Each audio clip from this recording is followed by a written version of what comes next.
18वीं सदी तक लोग ट्रेन और गाड़ियों में सफ़र किया करते थे और दूसरे मुल्कों में जाने के लिए शिप का इस्तेमाल किया जाता था। 19वीं सदी में एक ऐसी इजाद सामने आई जिसने दुनिया को बदल के रख दिया। ये इजाद थी हवाई जहाज़ और फिर सफ़र हुआ आसान।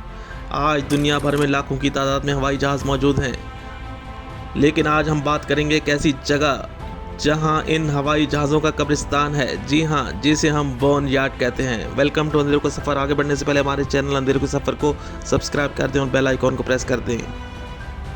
इस वक्त हमारी फ़ज़ाओं में लाखों हवाई जहाज़ हैं जो एक जगह से दूसरी जगह जा रहे हैं, जिसे हम एयर ट्रैफिक कहते हैं। इन जहाज़ों की तादाद लाखों में है, लेकिन आज हम बात करेंगे एक ऐसी जगह जहां इन जहाज़ों का कब्रिस्तान मौजूद है। जी हां, ये अमेरिका में एरिज़ोना के मकाम पर मौजूद बोर्न यार्ड है।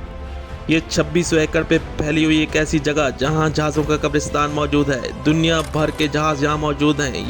ये वो जहाज़ हैं जिन्होंने अपना वक्त गुजार लिया और अब उड़ने के काबिल नहीं। इन जहाज़ों की आखिरी मंजिल ये एरिज़ोना में बोर्न यार्ड है। इस जगह को अगर आप ऊंचाई से देखते हैं तो ऐसे लगता है जैसे कोई कब्रिस्तान है, इसीलिए इस जगह का नाम बोर्न यार्ड रखा गया और इसे बोर्न यार्ड कहते हैं।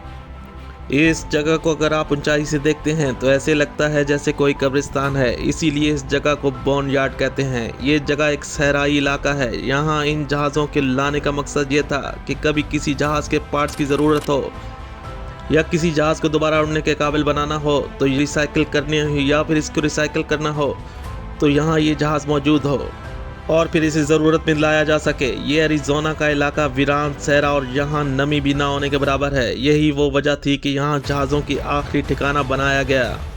ये इतना वसी एरिया है कि दुनिया में इससे बड़ी जगह मौजूद नहीं जहाँ इतनी तादाद में, लाखों की तादाद में जहाज़ मौजूद हैं। दुनिया के हर मॉडल के जहाज़ यहाँ मौजूद हैं, और फिर चाहे वो मैकडोनल्ड डगलस हो या बोइंग हो या एयरबस, दुनिया का कोई भी जहाज़ हो यहाँ मौजूद है। यहाँ ऐसे ऐसे जहाज़ मौजूद हैं जिन्होंने अपने दौर में बहुत शोहरत हासिल की, और यहाँ ऐसे ऐसे जहाज़ों के पार्ट्स मिल जाते हैं जिनकी कंपनियाँ ख़त्म हो चुकी हैं। लेकिन इनके बनाए गए पार्ट्स यहाँ मौजूद हैं। अलमुनियम का बहुत बड़ा ज़ख़ीरा मौजूद है इन जहाज़ों की शक्ल में, जिसे कभी भी इस्तेमाल में लाया जा सकता है। यहाँ इन जहाज़ों की रिसाइकिल करके इनमें से अलमुनियम को अलग किया जाता है और फिर दूसरी मसनूआत बनाने के लिए इस्तेमाल किया जाता है। बोर्न यार्ड में एरोस्पेस यूनिट है और रिसाइकलिंग का काम किया जाता है। एरिज़ोना के बोर्न यार्ड में एक मिलिट्री एयरक्राफ्ट स्टोरेज सेंटर है। यहाँ जहाज़ों की मुरम्मत और डिपॉजिट किया जाता है। बोर्न यार्ड में इस वक्त भी माजी के अजीम लड़ाका तैयारे मौजूद हैं। मैकडोनल्ड डगलस का फैंटम FG-1 और FGR-2 ये माजी के ज़बरदस्त लड़ाका तैयारे थे जिन्होंने अपने दौर में एक तूफान बर्पा किया हुआ था। आज इस बोर्न यार्ड में अपनी शानदार हिस्ट्री के साथ मौजूद हैं।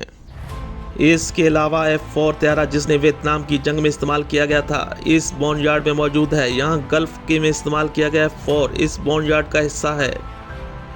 बोर्न यार्ड में लड़ाका तैयारों से लेकर पैसेंजर प्लेन तक जिन्होंने एक दौर गुजारा है, वो सब इस बोर्न यार्ड में अपनी शानदार शान और शौकत के साथ खड़े हैं। जिनकी शानदार फ्लाइट हिस्ट्री थी, अब वो ग्राउंड हो चुके हैं। मैकडोनल्ड डगलस एक शानदार एयरक्राफ्ट कंपनी थी जिसने दुनिया को ज़बरदस्त पैसेंजर प्लेन बना कर दिए। इस कंपनी की शानदार हिस्ट्री है। अब ये कंपनी मौजूद, लेकिन तारीख में इसका नाम हमेशा याद रहेगा।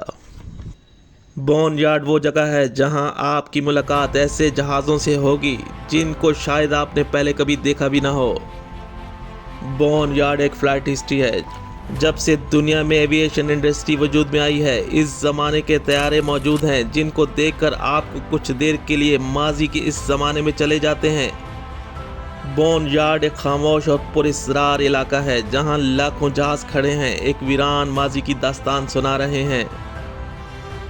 बोर्न यार्ड में खड़े इन जहाज़ों में लाखों लोगों ने सफ़र किया होगा, और वो लोग शायद अब इस दुनिया में ज़िंदा ना हो, लेकिन आने वाली नस्लों के लिए बोर्न यार्ड एक ऐसी जगह है जो माजी की एयरक्राफ्ट टेक्नोलॉजी को करीब से देख सकती है। ये था एरिज़ोना का बोर्न यार्ड जहां जहाज़ों का कब्रिस्तान है। इसे बोर्न यार्ड कहते हैं।